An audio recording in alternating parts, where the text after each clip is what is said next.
On the morning Daniel Harper decided to sell his house, the coffee tasted wrong. Not burnt, not weak, just empty. He stood alone in the kitchen, staring at the small crack above the sink he had promised himself he'd fix 3 years ago. The house was quiet in a way that didn't feel peaceful. It felt abandoned, even though it was still his.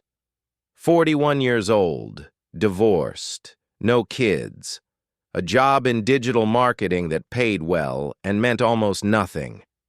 Daniel had learned how to smile at clients, how to sound confident on Zoom calls, how to say "I'm doing great" without feeling like a liar. But some mornings, like this one, the silence pressed too hard. He checked his phone. One new email. Subject: estate sale. Confirmation. He exhaled slowly. That was it. Once the house was gone, there'd be no reason to stay in Portland. He grabbed his jacket, locked the door, and drove toward downtown, not knowing that the smallest delay would quietly change the direction of his life. The light turned red. Daniel tapped the steering wheel, annoyed. He was running late for a client meeting at a cafe near the river. He hated being late. It made him feel like he was already failing. That's when he saw her. She stood on the corner, arguing with a parking meter like it had personally betrayed her. Dark hair pulled into a loose knot.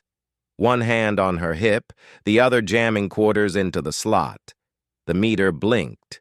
Expired. She laughed. Not politely, not quietly. The kind of laugh that surprised even her. Daniel smiled before he realized he had. She looked up. Their eyes met for maybe 2 seconds. Then the light turned green. Daniel drove on. He told himself it was nothing. Just a moment.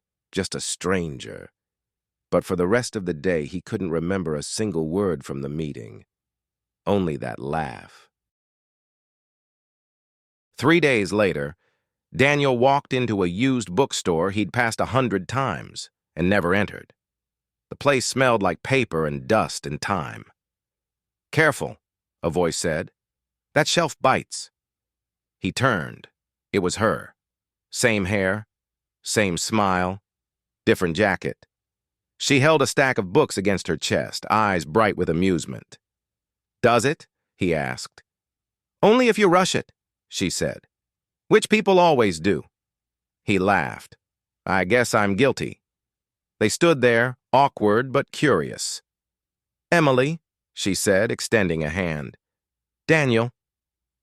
They didn't talk long, just small things, favorite authors, why she loved old bookstores, why he didn't usually come to them. As he paid, he glanced back. She was gone. At home that night, Daniel realized something unsettling. For the first time in months, he hadn't thought about leaving. Their third meeting didn't feel like coincidence anymore. They ran into each other at a farmer's market on a Sunday morning. Coffee turned into breakfast. Breakfast turned into a walk by the river. Emily talked easily about her photography, about growing up in a small town in Idaho, about moving to Portland for a fresh start. Daniel liked how she listened, really listened, like his words mattered. When they said goodbye, she hesitated. "I should tell you something," she said. He waited, but she smiled instead. "Maybe another time." That night, Daniel stared at the ceiling, replaying her words. "I should tell you something." He didn't know it yet, but that sentence would follow him for months. They started seeing each other regularly, not rushed, not intense, just steady. Dinners, long walks, quiet conversations that felt surprisingly safe. Daniel delayed the house sale. Emily noticed. "You ever think about staying?" she asked one night. "Yeah," he said. "More than I expected." She nodded, but something in her eyes shifted. A week later, she canceled dinner. Then another plan. Work stuff, she said. Crazy week. Daniel believed her, mostly, until he saw her downtown, laughing with a man he didn't recognize, their shoulders too close, their conversation too intimate. She didn't see him. Daniel went home early, and for the first time, doubt crept in. Emily showed up at his door 3 nights later, eyes tired, no makeup, no smile. I owe you honesty, she said. They sat on the couch. She took a breath. I'm not as free as I look, she explained slowly. She'd been engaged, long-term, comfortable, safe, and deeply unhappy.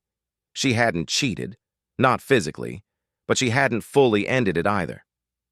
I didn't expect to meet you, she said, and I didn't expect it to matter. Daniel felt something crack open in his chest. I need time, he said honestly. She nodded. I understand. When she left, the house felt quiet again, but this time it hurt. 2 weeks passed. No texts, no calls. Daniel finalized the house sale. The night before signing the papers, he found a photo tucked inside one of the books he'd bought at the bookstore. A black and white photograph. A man standing alone on a bridge at sunset. On the back, written in pencil, some moments wait for us, others don't. Daniel stared at it for a long time. The next morning, he didn't go to the signing. Instead, he drove. Emily stood in line at the airport, suitcase beside her, phone in her hand. She'd made her choice. End the engagement, start over, alone if necessary. Her phone buzzed. Daniel, where are you? Her heart jumped.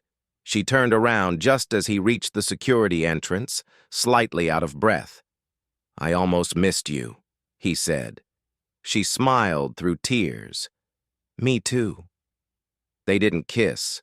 They just stood there, forehead to forehead, breathing the same air. Sometimes that's more intimate. They didn't promise forever. They promised honesty.